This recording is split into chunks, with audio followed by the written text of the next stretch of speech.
O restaurante estava quase vazio quando André, um dos empresários mais jovens e discretos da cidade, entrou procurando apenas alguns minutos de silêncio depois de um dia sufocante de reuniões. Apesar de ser milionário, ele evitava lugares luxuosos. Preferia ambientes simples, onde ninguém o reconhecesse. Sentou-se próximo à janela, observando a rua iluminada pelos postes antigos, e só então percebeu a garçonete parada atrás do balcão, enxugando discretamente os olhos. Ela era jovem, talvez pouco mais de 20 anos. Seus cabelos estavam presos de qualquer jeito, como quem acordou sem tempo para se arrumar, e o avental tinha marcas de um turno longo demais. Ela tentava sorrir para os poucos clientes, mas os olhos vermelhos a denunciavam. André, com seus hábitos de observar pessoas, percebeu que aquilo não era apenas cansaço. Era dor. Quando ela se aproximou para anotar o pedido, sua voz tremeu. "O que vai querer?"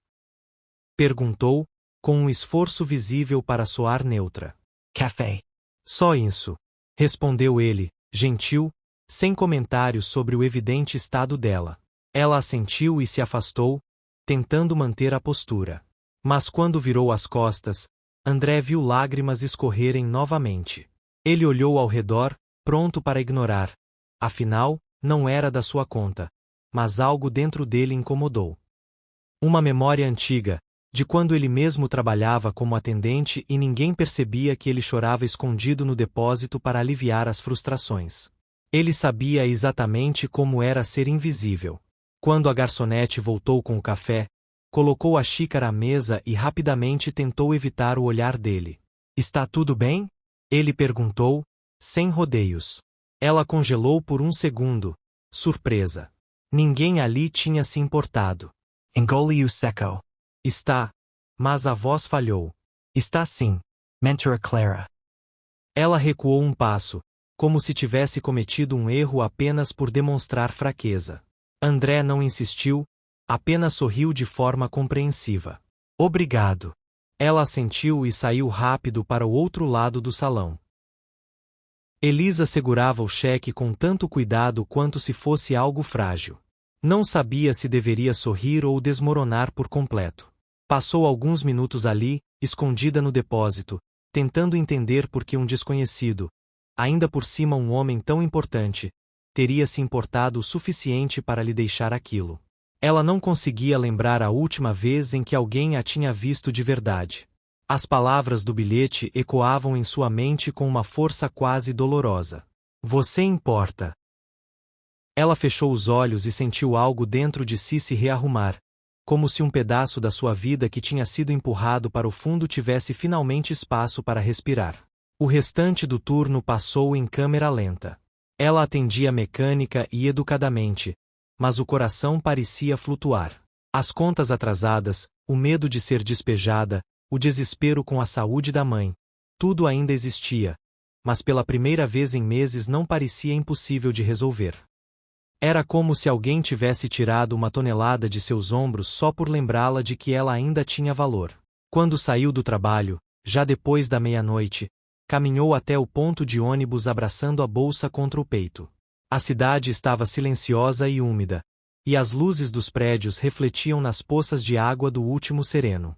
Ela se sentou no banco duro, respirou fundo e finalmente permitiu que um sorriso pequeno escapasse. Não ousou ligar para ninguém. Não queria explicar nada, não queria justificar nada.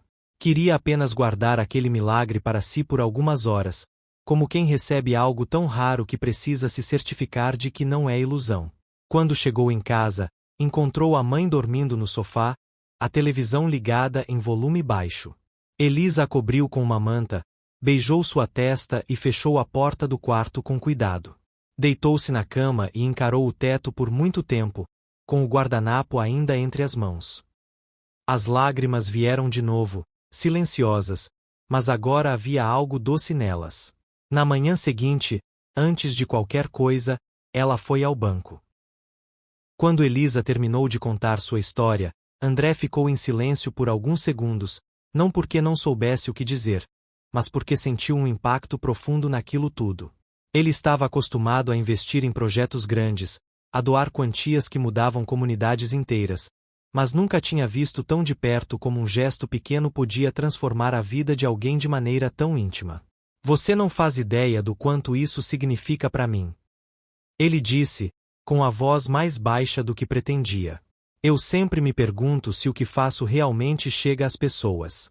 Ou se fica tudo no papel, nos relatórios bonitos. Mas você me mostrou outra coisa.